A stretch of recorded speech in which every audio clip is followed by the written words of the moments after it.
behalf of Duha SDA Church,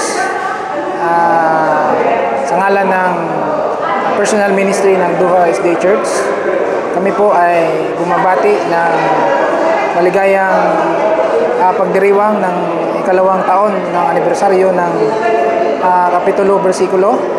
Nagpapasalamat po kami kahit sa video or sa YouTube lang namin makikita, ay isang malaking bagay po sa amin bilang nagpapalaganap ng salita ng Diyos dito sa gitnang silangan. Ay malaking tulong po sa amin ang inyong video or inyong pangangaral doon sa YouTube, at yun ay ginagamit din po namin bilang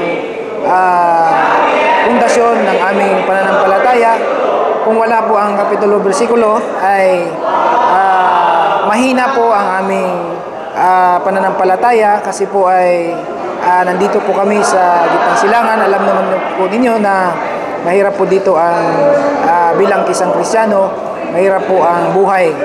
So, pasalamat po kami sa Kapitulo Bersikulo na nandun po, nagpapalakas po sa aming pananampalataya, lalong-lalo na po sa kaalaman ng ating doktrina.